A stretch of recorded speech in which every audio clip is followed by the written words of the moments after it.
Welcome to the Winning with Shopify podcast. This is the podcast to help you scale your Shopify store into a money-making machine. Email has the highest ROI of all marketing channels.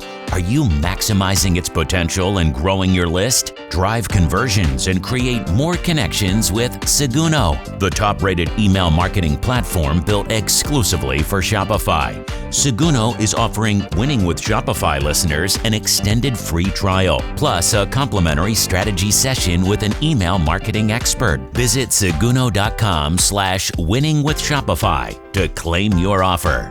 Now, over to your host, Nick Truman. Hi everybody, and welcome to another episode of the Winning with Shopify podcast. If it's the first time you're tuning in, welcome to the show. It's a pleasure to have you tuning in.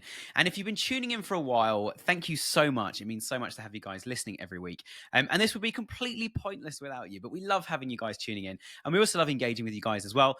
And I've written a quick list of some of the most abstract people I've spoken to recently who have reached out. And this is purely to encourage more of you guys to reach out. Send us your marketing questions, send us your woes, tell us what topics you want us to cover on the podcast, because we're not doing this for ourselves. We're doing this for you guys.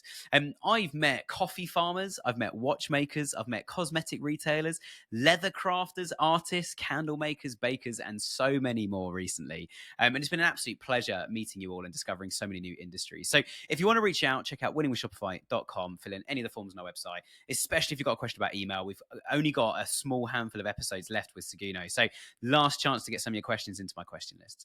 A couple of today's questions have been sent in by multiple people, so I'm not going to be shouting you out, I'm afraid. But I will ask some of those to our guest. So coming on to today, we're continuing our series on email, and we're talking a lot as well about customer engagement.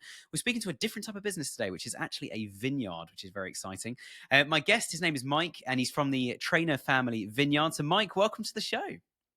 Thanks for having me on, Nick. It's great to meet. Well, it's lovely to have you with us. And as we ask all of our guests, why don't you kick off and give us a little bit of an overview to yourself, a bit about the vineyard, and a bit about how you guys got started in this digital world in the first place.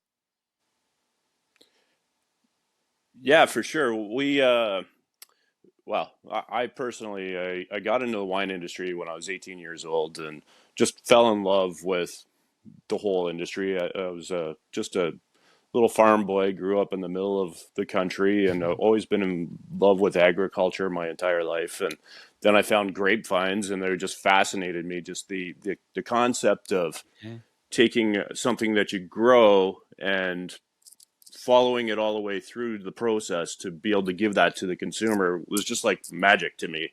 And so I just I dove headfirst into the wine industry. I went to school as a sommelier, then I went to school for viticulture and winemaking, and I'm a little bit longer in the tooth now than I was back then. But I got my first job as a winemaker when I was 22. I was the youngest winemaker, I think, in North America at that time. Wow. And been in the wine industry ever since, really. So, yeah, it's been a heck of an adventure, that's for sure. I bought the vineyard property in 2008, and it was just a frozen cornfield when I bought it. So it was basically an empty canvas, and I had to plant every grapevine. I planted every grapevine by hand, over 6,000 vines. I built the winery building. We worked as a family and built everything step by step until we are where we are today. So. Wow, it's amazing. And it's really nice actually to talk to someone that is so close to the product. And your product, obviously, there is a processing process, if that makes any sense, to turn the actual grapes into wine. But equally, you're there. I guess you're farming, aren't you? You're actually farming the vineyard itself, as well as then turning it into very much a farming operation. We do source fruit from other growers locally and across Ontario in Canada, where we're located. But it's primarily a farm is our occupation. Nice. And I guess with wine, and this is kind of half a marketing question, half just general interest about wine. With wine, you can't, like some of us, just pick up the phone to a supplier and say, hey, I need some more stock. And they just make it and it turns up in like a few days or weeks. Obviously, with wine, you have to grow wine in the first place. So how much do you guys have to balance your stock in terms of how much you're going to sell, how much you're going to produce, how much you're going to, I assume, you wholesale as well as sell direct? Like, how do you balance all of those things? How do you plan? And how far in advance do you need to be planning on that? Years. We're always Okay. working years ahead. It's Mm. sometimes we just run our production on annual cycles. I often spend a lot of time in August in preparation for harvest, trying to figure out what we've made last year, what's selling, what's working, what's not working, where my inventory levels are at, what I need to produce more of, what I need to produce less of. And then I kind of wait for another year to kind of manage that and make corrections for the following year. It's a very long leg in our production cycle. Often I'll be sitting on wine for 3 or 4 years before I can release it, and that's from making it. And then if I'm planting the vineyards, I'm another 4 or 5 years prior to that before I start getting a crop from the vines I've grown. So we're working often decades in advance. Yeah, yeah. Which I imagine must be in one sense really, really fruitful, to make a slight joke about wine, but it must be really fruitful then when you guys have a harvest and there's like suddenly, okay, this has been years in the making and here it is, and it's been super successful. Coupled with, you don't need to Uh, share it if you don't want to, but coupled with like, well, we made a decision actually to grow more of this or to produce more of this, and actually it's just not been successful. And when it's all just sitting there and nobody seems to want to buy it, you must have had some situations like that in the past as well. Yeah, it's extremely exciting when I have a project. For example, I've got a project right now that I've been working on, um, where there's wine I've been actually cellaring and building the vintage, blending the vintages for 7 years now. So it's Wow. taken me over 7 years to start crafting this wine, and I'm just about to start releasing it. I think it's amazing, but it would almost break my heart if the consumer didn't love it as much as I do. So it's Yeah, yeah. it's there's a you've got to have a long-term vision with some of these things, and Mm. sometimes it works, sometimes it doesn't. But you just try to manage the middle, right? Yeah, yeah, absolutely, absolutely. And I guess bringing it back around to marketing a little bit, because I imagine other businesses are in a similar place to you in terms of we're actually making our product, we're very attached to it. How do you get that across in your marketing, that passion and that kind of family, the family run the vineyard? How do you bring that across in marketing and through the website? Well, I think one of our primary sales channel by revenue percentage is still our retail shop, Mm. where tourists often come to our region. We're in a beautiful, Prince Edward County is a beautiful island in the middle of Lake Ontario. We are surrounded by beaches, and there's over 50 wineries in the region, and lots of breweries, lots of great restaurants, lots of cideries. So it's a huge tourist destination in southern Ontario. So through our tourist season, which runs basically May to October, Mm. um, we'll see thousands of people through the winery, and we spend a lot of time storytelling. We tell them about Mm. our wines, we tell them about our process, about what we do, and we spend a lot of time teaching about what we do, because we make a lot of unusual wines as well. So Oh, wow. that's a big part of it. And I'll be honest with you, my team is amazing. I've got an Mm. amazing team at the winery who really does 95% of my job at this point, and Nice. they they really are committed to what we're doing, and we spend a lot of time making sure our team is very involved in the entire process, and so that way they're our number one ambassadors. We have Mm. a living wage policy. We are very inclusive. Everybody is a part of the family, very much so, as part of our Yeah. team, and we uh, we make sure that everybody who works with us has worked in the vineyard. They spend time in the vineyard. They understand what that is about. They bottle the wines. They work on the wines. It's an integrated experience for them, and then that makes them better storytellers, and they're Mm. better. They can have a better uh, provide a better experience to our guests, and that's kind of our toehold, and that's how we communicate. We showcase with our guests, and we really focus on gathering their emails. That's Yeah, yeah. that's really that. I it, my retail staff have two jobs really. One is to sell to the guests when they're there. give them an amazing experience, provide our guests with an awesome time, and 2, get their emails. Because Nice. that's how I keep everybody employed through the winter, is when we've got those email addresses, we can send out the newsletters, Mm. we can communicate, we can continue our storytelling, and it's a lot easier to uh, have that customer loyalty when we've already shown them and told them the story in person, and they believe it. They've seen it with their own eyes, and they see it with the enthusiasm of our team. So we really focus on that, and that's Yeah, how yeah. we really have built our list. Yeah, and I have to say, I mean, when it comes to marketing, if you can ever make anything sensory, and what I mean by that, for anyone who's never heard that word, is it's not just on a screen now. It's almost like you can feel it, you can taste it, you're experiencing it, you can hear it. It's all your senses. And I think with wine, especially if somebody's been to the vineyard and done, the taste testing, for example, and actually learn how to taste wine as well, which is something I've learned recently. I'm not so much into red, but I drink quite a lot of white wine. But yeah, certainly the sensory No, side of then, my favorite bottle of wine is probably one of my favorite bottles because I enjoyed it all afternoon in a lovely place in the UK called Cornwall, in the middle of this vineyard in a beautiful, beautiful area with with my wife and some of our best friends. mm, So all the different sensory things then mm. kind of add up. So it makes sense when people are coming to, as you've described, that you're in an island in the middle of a lake, the whole thing with there's other attractions. It's therefore people are on holiday. So actually they're already in almost the perfect buying frame of mind in terms of long-term buying. The When they guards are turn down. up, yeah, exactly. And okay, a couple of things I want to pick up on that you're doing that I think are really interesting for our listeners, actually. One is your retail staff. You've mentioned 3 or 4 times there and spoken really highly about them, which is fantastic. I love the fact that you make sure they go into the vineyard and work in the vineyard, or at least experience the vineyard. Because there's nothing worse than getting into a Mm. shop and buying something and the person sitting at the till is like, I know how to work the till and you want to buy that and that's the end of it. But if every single staff member knows the whole ethos of the business and what we're trying to achieve here and how difficult it actually is to make wine, suddenly they start making these little comments like in the shop that say, oh, that's one of my favorites, actually. That's, it took us 12 years to make that. Or, so that's one of our more unusual wines. If you like that, you might like this stuff. And suddenly it becomes the whole Exactly. experience that you're not on Amazon anymore. You're not in a Exactly. supermarket. It really comes to life.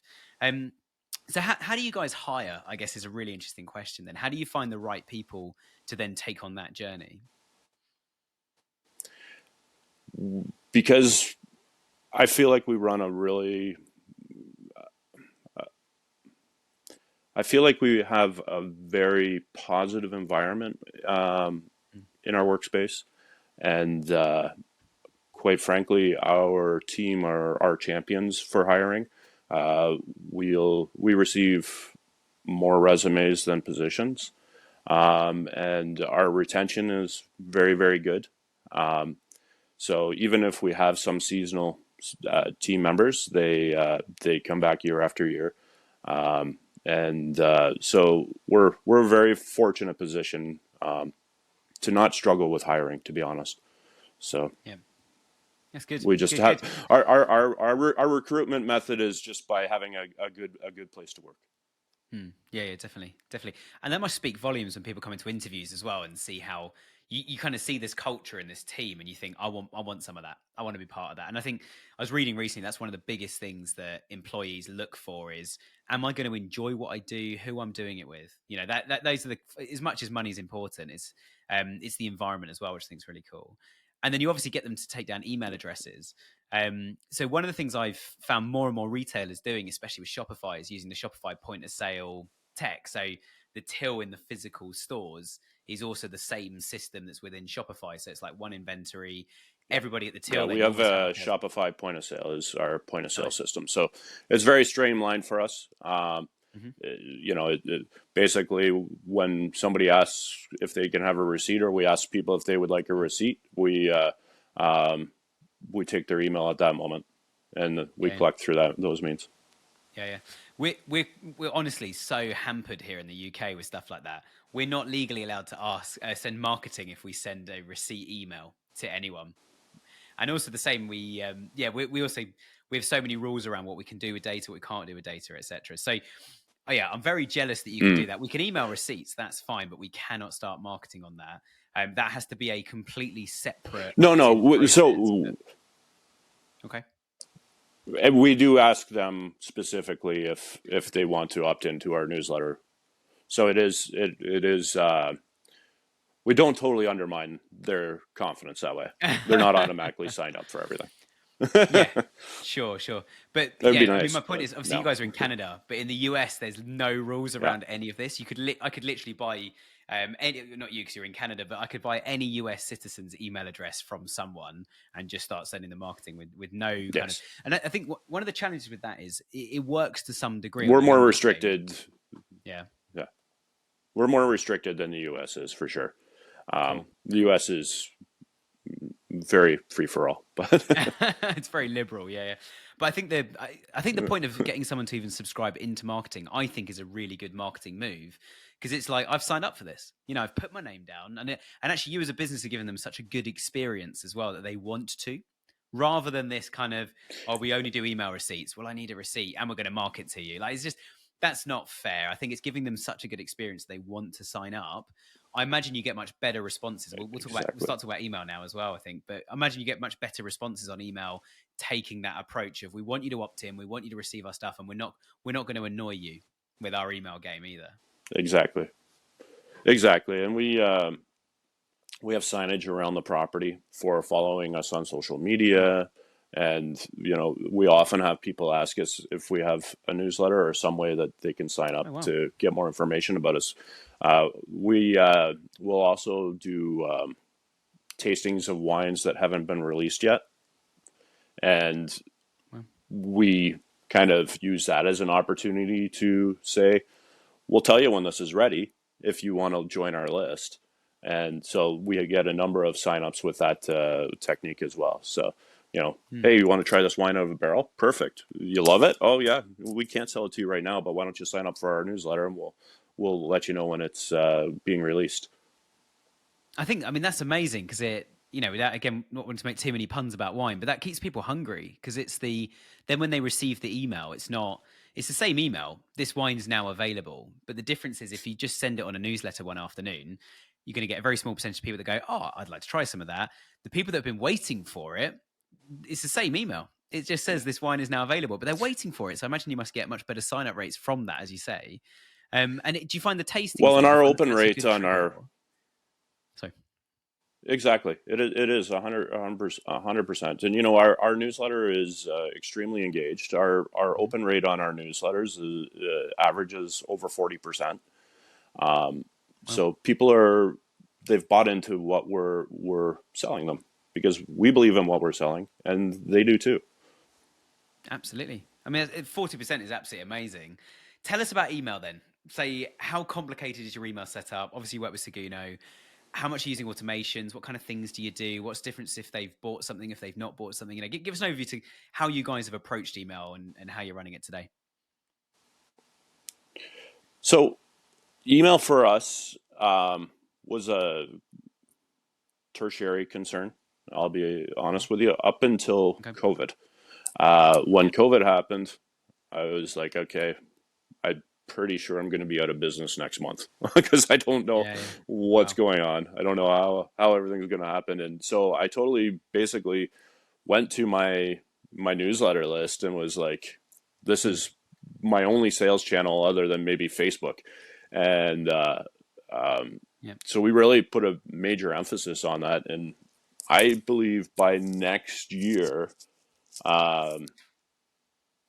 we will, on our online store, outsell all of our other sales channels. We're within 3% right now of our biggest sales channel. So the online has really become our primary focus, in my view, other than retail and providing a great experience. But a lot of the retails to drive more online, and the newsletter is kind of our core component of that. So we do the newsletter. We probably do one newsletter per week, with just kind of what's going on around the property, or we might have a sale on a wine, or something is coming up, a new release, a new product. Then we have a lapsed customer email that we send out after, I think it's 90 days.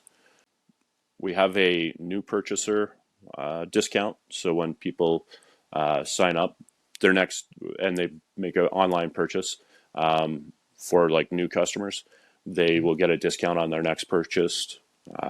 We have the repeat customers, so we actually have product reviews, so they get some opportunities to give a product review and get an opportunity to tell a story, and then we reward them for that. So it's kind of all part of our Yeah. relatively basic but elaborate game plan of how to manage emails. Nice, nice. I mean, it's good that you've got so many different flows as well, because it means that you are obviously you've got enough people in each of those flows, or there's different kind of streams of things. But it means you've got enough that wherever somebody is in their buying journey, they're getting something that is relevant, and that's always the key. And that's certainly it's been a complete thread through the last few months with Seguno and talking to different merchants about this. But let's talk very briefly. We'll come back into email in a sec, but you said you're only within 3% of having more sales online than not online, which I find that quite staggering in a really positive way, because so many brands we end up working with or we hear from on the podcast, they might be selling wholesale, and it's almost like just a kind of land grab, take the cash today, a bit like your retail business, and go, okay, people are coming here, they're buying wine or they're enjoying the experience and paying for the tour, and that's making us money. We find so many brands are selling, they get their first big wholesale order, and it's like, wow, $200,000. That's incredible. Like, we've got so much money now. What we're going to do? And then they do another one and another one and another one, but they're not in control of the customer and the sales channel at all. So it's really interesting that you guys have got such a big online presence building up. I think that's really, really powerful. We're a small winery, but we've had several opportunities over the years to go to more mass distributed channels, and we do a little bit. We export a fair amount in the U.S. We sell a fair amount around the country to other wholesale provinces or customers in other provinces. But within Ontario, which is really our primary focus, we've really focused on our direct to consumer relationship. We work with restaurants in the area in Ontario, but that's more of a branding exercise than necessarily a lucrative channel for us. But it's really, for me, been about controlling that relationship with the people that come direct to us. And I think that's, from a sustainability perspective, much more important for us. Like, if we were just to put our wine on a shelf, we've got a nice label, I believe, but we're fighting with a lot of nice labels. And what's the differentiator? In a whole wall full of wine, what is the differentiator for us on that wall of wine? So it's a competitive space. There's thousands and thousands and thousands of wineries around the world, and so we have to differentiate ourselves. And the only way I believe we can do that is just having that relationship with our consumer direct. Yeah, absolutely. I think it's a really positive way to do it. And also, the thing with wine as well is when I go to any store near us that, as you say, has just got a wall of wine, they actually split it by countries. And so my point being is people export wine all over the world, which in one sense you could go, we could send it all over the world. In another sense, it means any shelf around the entire world that we're found on, there's wines from all over the place. And as you say, what's going to differentiate us? Apart from having the massive yellow or red discount label and no one else is on a bigger discount, which is then like, well, what are you doing? You racing to the bottom? Was it not worth the money I was paying for it previously? I think it's really dangerous. I think you guys have done it. It might have taken longer to get to where you are and where you're going. But as you say, I think sustainability is the word. It's much more sustainable to do it that way. Well, you're 100% right. I was actually going to say it's a race to the bottom by doing that. Like, you just aren't differentiating yourself. And so I think from our perspective, Canadian wine is relatively expensive. Canada is an expensive country to do business. It's a big country with massive logistical costs, a relatively low population density, and really high wages relative to most of the world, especially most of the world that grows wine. And I don't know if people know this about Canada, but it has a reputation of being cold, which is not necessarily 100% ideal for grapevines all the time. So we have to do a lot more work on our vines to get a substantial crop, an economic crop. So it's an expensive product to make. So we have to focus on not fighting with the wines from Chile or Argentina or South Africa or France or wherever. We just have to focus on doing what we do and doing it really well and telling a good story about that. Yeah, I've been quite shocked that we've even started growing wine in the UK, would you believe, with all our rain and cold weather in the winter, which apparently is down to climate change, which is also quite sad. But it does mean our wine's getting cheaper because you don't have to ship it anywhere. But then it's getting more expensive because our government are taxing it as well, which is a whole other thing. But yeah, but anyway, we're talking about Canadian wine today, not English. We've got our own set of problems when it comes to wine. But something else I want to talk about, which I think is quite interesting, and I mentioned it before we start recording, and I still have no idea what it is. But on your website, you've got a bit that says club, and it says coming soon. Give us your email to hear about this new club. How much can you tell us about the club? What you're planning? What's going to happen? What's the thinking behind this? It's still a work in progress. I've spent about 100 iterations of building a concept of a wine club. But I always have struggled with, what's the difference between any other wine club where you just sign up and you get 3 bottles shipped to you every third month or something like that, or 10 bottles or whatever it is.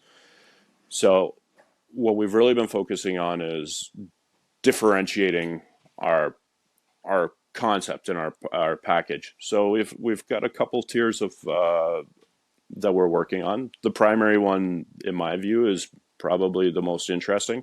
We're kind of coming up with the concept of like a wine lab, where we're really focusing on our experimental wines. One of the things that in our team, because we've got a team of really passionate people that are very excited about what we do.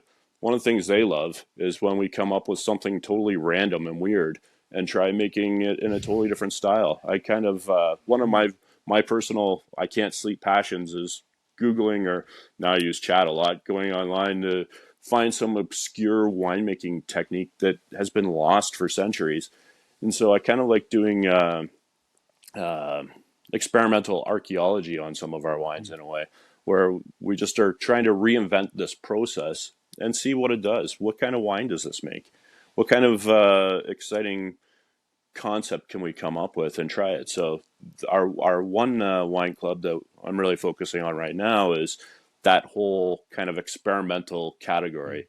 And so a lot of our, I'll call them followers online, they're really into that portion of what we do. And so we're focusing on that. They're going to be very limited, tight runs, not available to the general public, and just get people's feedback on, hey, we tried this bizarre technique, or we created a bizarre experience. What do you think about that? Do you like it? Is it just too weird? And give us feedback. Send a survey out. Is this like something we should keep doing next year, or just throw this one to the trash heap of history? So that's really kind of where we're going. And then on the secondary level of our wine club, we're kind of working on maybe more of a Costco model of membership, where we have kind of the membership fee that covers basically, in essence, our profit for the year, but we offer a very good competitive price point on it, somebody's everyday wine. Wow. So, I mean, if we just have like a red or white option, basically, and you can get that, and then, and create a little bit more broad, complex membership program around that. Yeah. I love the fact that you're thinking so laterally as well. So when you said wine club, my first thought was, okay, well, a wine club normally is just, as you say, like 3 bottles or 6 bottles, or it depends how much wine you drink. It just comes out in a box, and you just get an email going, you've got 2 days to decide which of the available bottles you're putting in the box, and you get 40 or 50% off or something. So in the UK, there's a company called Virgin Wines here, which same companies like Virgin Atlantic and stuff. And they just have these crazy discounts, and it's like, I see that and I just think I'm being ripped off for wine. That's my first thought. I don't look at it and think like, wow, I can try lots of wines and stuff, and there's no experimental part. You obviously understand your customers and your staff and the connection between the two to have that kind of idea. Well, it's not even so much that. It's for me, it's what would I want? Like Mm. I've been a member of many, many wine clubs, and you're not going to find too many people more passionate about wine than I am. I just love this stuff, and I love drinking this stuff more than Yeah, anything. yeah. And so if I find that it's difficult for me to retain interest in a club, Mm. I think retention would be a real problem with a program like that. I think it would Yeah. churn. And I don't think there's anything that's interesting. If it doesn't interest me, then I don't do it. That's kind of my my fallback on almost all of our decisions. Is if I'm not interested in it, then why am I bothering? Why are we going to spend time moving that forward? Because what's the point? Mm. And Yeah, that's yeah. kind of our quality control, to be honest with you. If it doesn't excite me, it doesn't excite us as a team, then what's the point? Yeah, and I think what you're doing there is you're avoiding the trap of profit, which sometimes is profit over passion, which is a problem because you can have both. You can Yeah, absolutely have both. And actually, if you lose the passion, you might get profit overnight or in the short term, but you're not going to have it in the long term because you're going to lose focus, and your team will go, that's "We're right. just trying to make money now. We're not actually trying to make nice wine." You know, we used to have experimental wines, and that was a big thing, and we always used to celebrate, and people Yeah. coming in used to see what we were doing, and like we've lost it. We've lost our heart. And so actually, I think the fact that you're trying to promote it more and get more customers involved in that, I think is a really powerful thing. Well, I think you do it for the love, the money will come, right? Yeah, yeah, So we're trying. I think we are obviously we have some products that we just make money on. yeah, That's you got to have stuff like that, and quite honestly, they're very easy to make for me because I've been doing it for a long time, and mm, I they don't excite me because I've been doing it for a long time. When I first started making wine, yeah, that was like, oh, cool, I can make a really nice Chardonnay. But yeah, now I've been making Chardonnay for 25 years, so it's like, okay, what's next? What's yeah, next? And it's got to stimulate my interest. Otherwise, it's hard to mm, get up every day if you're not excited. And so that's we got to stay excited, stay out yeah, of the yeah. rut, keep me out of the rut, keep my team out of the rut. Always have creative things going. Keep working forward, and that's the way. I think that is the way for us, anyhow. Yeah, yeah, I completely echo that. And we actually work with a company, and if any of you guys are listening, hey, hope everything's going well. But yeah, we worked with a company for about a year or two who were a whiskey distillery, and they were making whiskey. They had a few bad batches, and they had to take some investment. The investors came in and said, "Well, we need to. There's nothing on the shelf. We need something on the shelf." And they said, "Well, we can't. We make whiskey. It takes 12 years, 15 years, 20 years for some of the the really rare stuff." So the really vintage things, we can't just magic it up. And the investors were like, we've just put money in, like, we need some money back. And it all became about money. So they started making gin, which you can just make in unlimited quantities and very quickly. It's nice Yeah, gin. It's not the best gin, but it's also not the worst gin. They're now known as a gin company, and they suddenly got this big batch of whiskey available after, years of not, excuse me, of not having any. And it was rubbish. And yeah, nobody wanted it because everybody knows them as a gin company. So yeah. You almost got to rebrand, run a separate umbrella. That's it's a tough trap, right? Like this isn't tech. We get to make wine once a year. So it's not like we can't, or even, it's not even beer for us. We can't just make a new batch every day. If a batch goes bad, we just dump it and make a new one tomorrow. That's not an option for us. We get one shot. So, we gotta, yeah, you gotta be patient. You gotta have a long horizon on how you're managing things.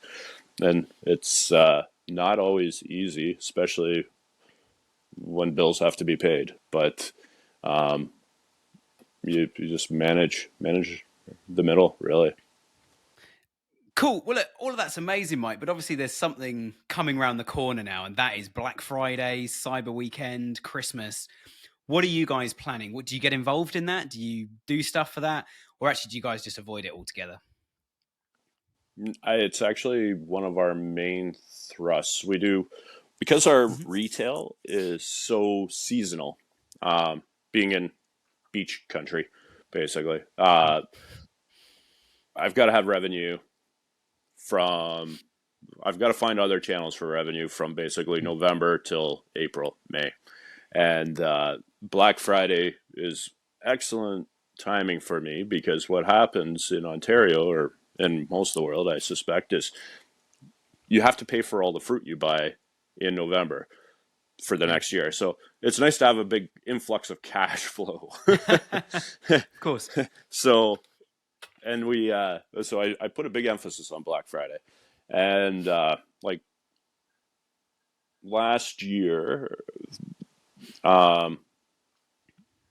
basically for that week around Black Friday, Cyber Monday, we almost were $100,000 in sales, which for us is a huge amount.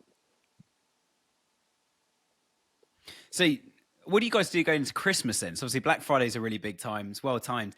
What do you guys do for Christmas? Do you still do gifting? Do you find people are drinking a lot of wine at Christmas, even if the tourism side of things are slowed down?